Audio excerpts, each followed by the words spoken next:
When you hear the word Montessori, your mind probably jumps straight to independence, right? But what if I told you that's not the real endgame?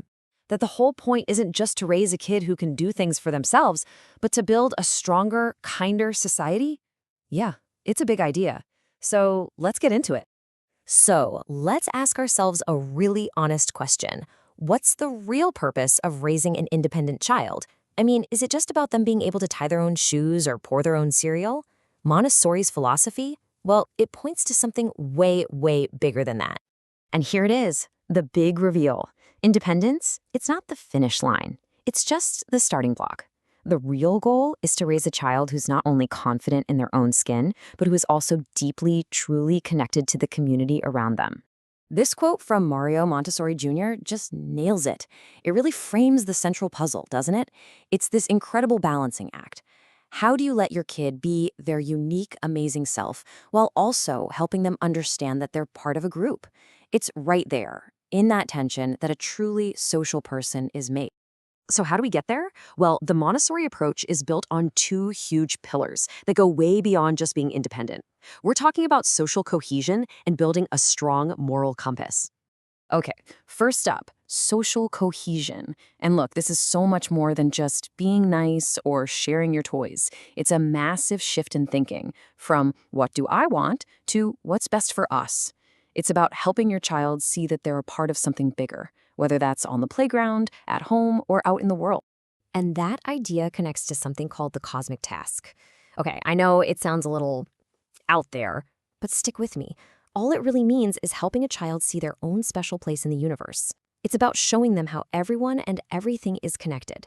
The person who picks up the trash, the farmer who grew the food they're eating, the teacher in their classroom, everyone has a part to play.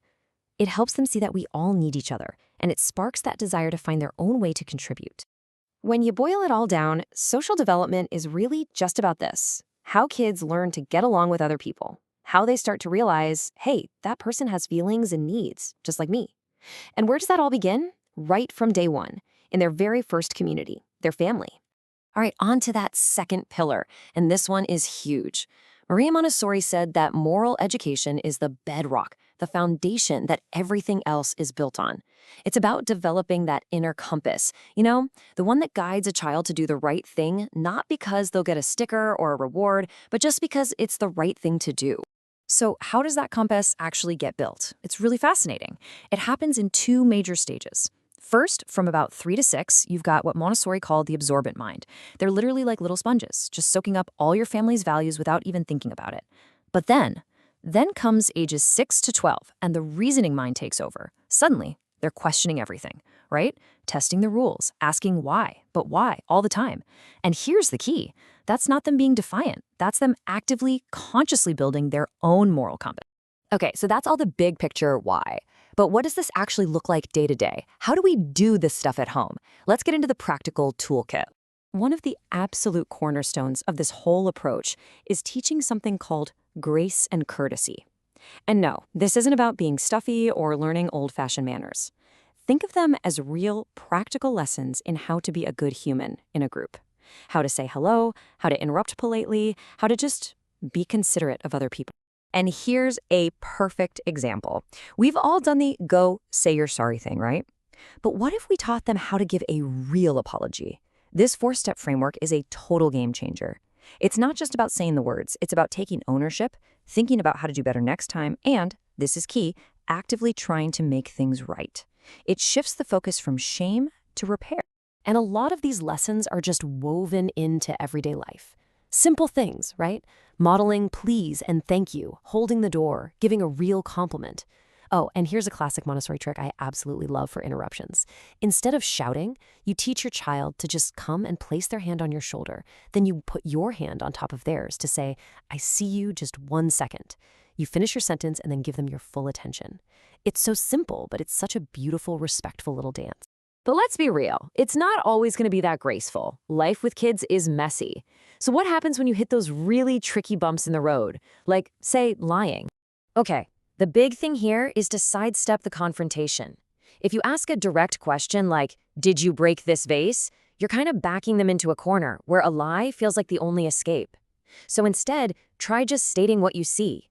Wow, the vase is broken. We should clean this up together. Let's get the dustpan. See the difference? You're connecting and problem solving, not confronting and shaming. You're treating it less like a crime and more like, well, a kid figuring things out. So let's pull the camera back for a minute.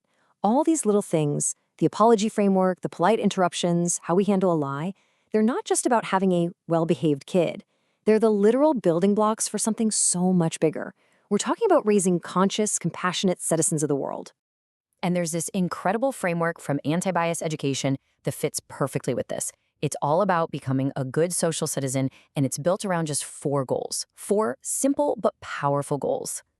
And check out how beautifully these steps build on each other. First, a kid needs to feel good about who they are, to understand and love their own identity. Then, from that strong foundation, they can learn to appreciate and value how different other people are. Once they can do that, they can start to spot when something's not fair, when there's injustice. And that final step, they feel empowered to actually do something about it. So a really practical part of this is just looking around your home. Take a look at your kid's bookshelf, their toy box. What's on the walls? Does it reflect the amazing diversity of the real world? When kids see all kinds of people normalized from the very beginning, man, that is just so incredibly powerful. And if there's one thing to remember, it's this. This quote from Louise Derman Sparks says it all. A lot of us adults, we get nervous talking about differences, right? We think if we don't mention it, prejudice won't happen. But it's the exact opposite. Silence is what teaches fear. The antidote is talking about and celebrating our differences, openly and joyfully. So where does this all leave us? What's the big takeaway here? How do we wrap all of this up and bring it into our actual everyday family life? When it comes right down to it, it's all about being intentional. It's about consciously building a family culture. A culture where every single person feels safe, not just physically but emotionally. A home where respect is modeled, not just demanded. A place where everyone, from the littlest to the biggest, truly feels like they are seen, they are heard, and they belong. So I'm going to leave you with a question to chew on. What's one small thing, just one, that you can do today to make respect and belonging more visible in your family? Because that right there, that's where building a better world really starts.